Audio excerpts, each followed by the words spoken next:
Hi viewers, మనం వచ్చేసి 5వ విభాగము చూస్తూ ఉన్నాము. ప్రకృతులు, వికృతులు, నానార్థాలు, పర్యాయ పదాలు. ఈ యొక్క పాఠంలో వచ్చేసి వ్యాకరణము 6వ తరగతి తమిళనాడు గవర్నమెంట్ తెలుగు చూస్తూ ఉన్నాము. ప్రకృతులు, వికృతులు చూద్దాం. ముందు అటవి, అడవి, ఆశ్చర్యం, అచ్చెరువు, అంతఃపురం, అంతిపురం, కన్య, కన్నె, కీర్తి, కీరితి, కుమారుడు, కొమరుడు, కుంభము, కుండ, గృహము, గీము, పుస్తకం, పుత్తకం, పక్షి, పక్కి, ఆకాశం, ఆకాశం, ఆహారం, ఓగిరం, కథ, కథ, కార్యం, గర్జం, కావ్యం, కబ్బం, కులం, కోలం, గుణం, గుణం, గౌరవం, గారవం, పట్టణం, పత్తనం, పుణ్యం, పుణ్యం.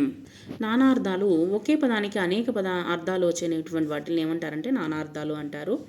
అమృతము, సుధా, నీరు, ముక్తి, ఆశ, కోరిక, దిక్కు, కన్ను, నేత్రము, చూపు, బండి చక్రము, కళ, చదువు, శిల్పము, చంద్రుల్లోని 16వ వంతు, కాలము, సమయము, నలుపు, చావు, కుండలి, పాము, నెమలి, వరుణుడు, కులము, వంశము, జాతి, ఇల్లు, కృషి, సేద్యము, యత్నము, గుణము, స్వభావము, వింటినారి, గురువు, ఉపాధ్యాయుడు, తండ్రి, పురోహితుడు, బృహస్పతి, పాదము, పద్యపాదము, కిరణము, చరణము అంటే ఫలము, పండు, ప్రయోజనము, సుఖం, మిత్రుడు, స్నేహితుడు, సూర్యుడు, రాజు, ప్రభువు, చంద్రుడు, ఇంద్రుడు, వనం, తోట, అడవి, వాసం, ఇల్లు, వస్త్రం, కాపురం, శరం, బాణం, నీరు, రెల్లు, శాఖ, కొమ్మ, చెయ్యి, వేదభాగము, సమయము, కాలము, ప్రతిజ్ఞ, సిద్ధాంతము, హరి, కోతి, విష్ణువు, చంద్రుడు, ఇంద్రుడు.